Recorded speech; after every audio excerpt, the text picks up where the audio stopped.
Un saluto alle persone in ascolto. Oggi iniziamo un viaggio che ci parla delle 12 case astrologiche. Questo è un argomento molto importante perché l'astrologia contemporanea ha semplificato eccessivamente il significato delle case astrologiche, rendendolo quasi intercambiabile con quello dei segni e dei pianeti, creando il cosiddetto alfabeto delle 12 lettere, che è appunto questa modalità di associare una casa a un segno e a un pianeta come se avessero dei significati intercambiabili. Il problema è che questa modalità di semplificare fa perdere di vista il reale significato di ciascuno di questi tre settori. Quindi quello che cercheremo di fare è andare a comprendere ognuna delle 12 case che cosa significano all'interno del nostro tema natale. Prima di cominciare vi invito quindi, se vi interessa l'argomento, a iscrivervi al canale e a interagire con lo stesso. Vi ricordo che effettuo consulti di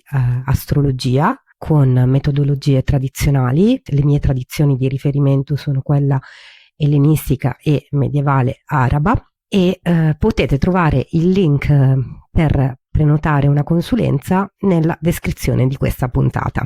Quindi iniziamo subito con la prima casa, che è la casa più importante di tutte. È la casa che rappresenta la nostra nascita e i primissimi mesi di vita. È la più forte dal punto di vista angolare e getta le fondamenta per tutta la nostra carta. Ci rappresenta in generale la vita del nativo in termini di costituzione, corpo e carattere. Le indicazioni che ci dà la prima casa ci indicano la direzione che la vita stessa del nativo prenderà. Un parallelismo che veniva fatto era quello di identificare le 12 case come una barca. Di questa barca la prima casa rappresenta il timone, ovvero quella che detta la direzione. È quella che contiene l'ascendente e a seconda del grado, usando il sistema a case piene, una parte può addirittura andare sopra l'emisfero lunare, che invece viene rappresentato dal sotto la linea dell'orizzonte. Quindi ci dà indicazioni ben precise, perché il sole significa lo spirito, la luna il corpo. Quindi la prima casa ci rappresenta lo spirito che entra nel corpo, lo spirito divino che prende vita. Non per niente la gioia planetaria in questa casa la trova il pianeta Mercurio, che è il pianeta più vicino alla visione divina, perché non ha un genere, mentre tutti gli altri vengono suddivisi per genere, e non ha una fazione. Può stare con la fazione diurna, può stare con la fazione notturna, può scegliere se stare con pianeti femminili o può scegliere di stare con pianeti maschili. Quindi è la più grande rappresentazione dello spirito che possiamo ritrovare. Quello che ci rappresenta tradizionalmente è appunto il nostro corpo, la nostra apparenza, la costituzione fisica, la forza vitale. In generale ci dà indicazioni su quelli che saranno i temi importanti della nostra vita, perché il governatore di questa casa ed eventualmente pianeti in questa casa sono molto forti, ci danno delle indicazioni ben precise di cose che ci potrebbero succedere e della direzione che in qualche modo prenderemo. Ci parla anche del nostro carattere, del nostro temperamento. Nel periodo medievale veniva associato anche tutto ciò che riguardava con la parola, quindi la capacità di parlare, di essere dei buoni oratori, può essere vista attraverso la lente della prima casa. Era la prima cosa che in generale veniva considerata la più importante, anche perché è quella che ci dà indicazioni maggiori sul fatto che potremo sopravvivere o meno, perché la prima casa rappresenta la vittoria della vita sulla morte. Non possiamo avere una prima casa e un ascendente se non vediamo la luce, ma le condizioni ci indicano se poi questa vita sarà più o meno fortunata, se potremmo avere dei problemi fisici, se il nostro corpo sarà forte, che direzione prenderemo, se staremo male. Questa visione di identificare la prima casa con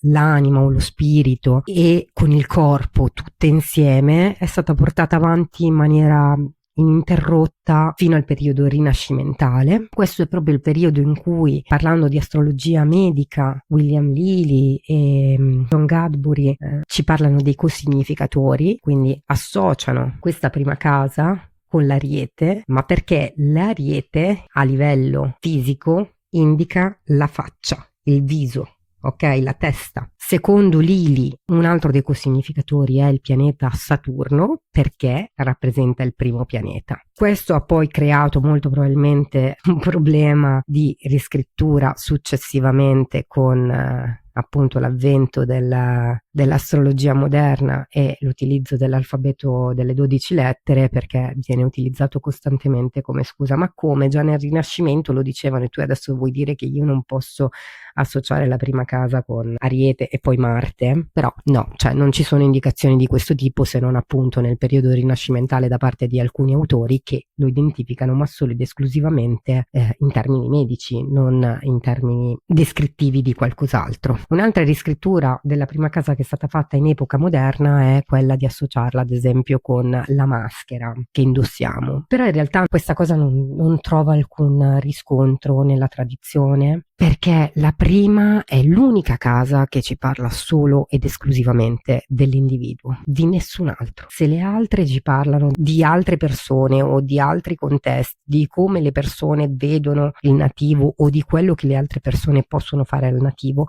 la prima casa invece è completamente individuale, parla solo ed esclusivamente di se stessi. Se la guardiamo da un punto di vista un pochino più ampio, in generale sia in astrologia oraria che elettiva, la prima casa è quella che dà inizio a qualsiasi cosa, ok?